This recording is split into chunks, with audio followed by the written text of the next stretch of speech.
Elle aurait pu faire du basket, suivre la voie tracée par son père, professionnel, mais Ophélie David a choisi le ski. D'abord en dilettante, pendant les vacances, puis au quotidien, lorsque la famille quitte le Pas-de-Calais pour s'installer définitivement à l'Alpe d'Huez. Comme ça m'énervait, quand tu vas faire du basket comme papa, je faisais tout sauf du basket. Et il n'a jamais du coup forcé ou il m'a jamais aiguillé vers quelque chose. Il m'a vraiment laissé m'épanouir, grandir. C'est un excellent conseiller en plus d'être un excellent papa. Ophélie suit alors la voie classique, intègre le sport-études et débute la compétition dans la foulée avec le comité du Dauphiné. Une expérience qui va se révéler à double tranchant. Je suis tombée dans un univers assez rude, assez dur, où les règles étaient un petit peu différentes. C'est vrai que ça s'est pas très bien passé. Et j'ai toujours d'ailleurs une double nationalité de par mon papa hongrois. Et donc c'est vrai que du coup c'était ça où j'ai arrêté le ski de toute manière. Puis comme mon père sentait que j'aimais bien, il m'a dit allez, tente l'aventure, tu verras. Alors Ophélie décide de foncer, comme toujours, et se laisse porter par ce heureux hasard qui va la mener tout droit aux Jeux Olympiques. Une virée à Lillehammer dont elle reviendra sans médaille, mais avec une multitude de souvenirs. À la sortie du petit café ou du petit bar d'altitude où on attendait avant de monter vraiment au départ, j'ai croisé Luc Alphand et qui m'a donné un conseil, qui m'a dit en fait c'est quand t'as peur qu'arrive l'accident. Et comme j'étais déjà bleue de peur, je me suis dit ok, c'est cuit, je vais forcément m'éclater au premier virage.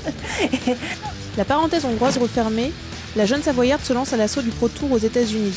Puis ce sera le retour à l'Alpe en qualité de monitrice et la découverte du ski cross, une révélation. Romuald Lisigno, qui était invité à une course pro aux États-Unis qui se courait en équipe mixte. Donc il avait besoin d'une fille. Et il me dit écoute, entraîne-toi un peu, refais un petit peu de ski, refais un peu des sauts parce qu'il y a des sauts à cette course et tout. Et on part aux États-Unis, il y a 3 courses dans l'hiver. Et t'es invité. Et pour donc me préparer à ces courses aux US, je me suis inscrite au Crossmax des Deux Alpes. Ophélie se qualifie pour la petite finale et tout va s'enchaîner.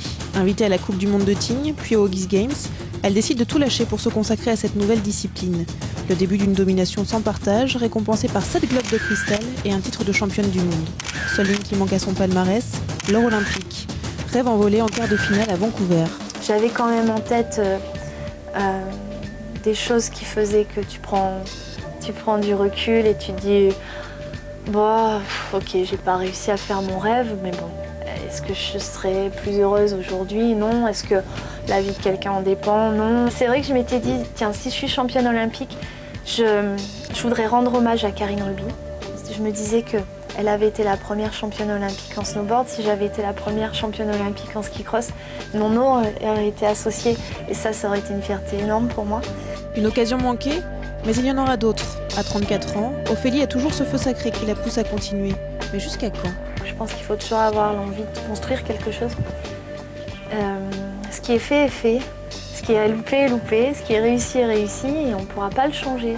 Maintenant, si on sent vraiment au fond de soi qu'il y a encore quelque chose à créer, à transmettre, alors là, oui, il faudra continuer. Et puis toujours l'envie, c'est primordial, il ne faut pas la perdre, quoi. Conserver la flamme pour continuer à avancer et surtout ne jamais rien regretter. D'ailleurs Ophélie, quand vous regardez le chemin parcouru, vous vous dites quoi? Je suis la première surprise, mais c'est un peu comme une histoire d'amour. Des fois on se dit il y aura peut-être pas de lendemain, et puis elle dure. Puis un jour on se dit dis donc, ça fait 10 ans qu'on est ensemble, c'est pas chouette ça.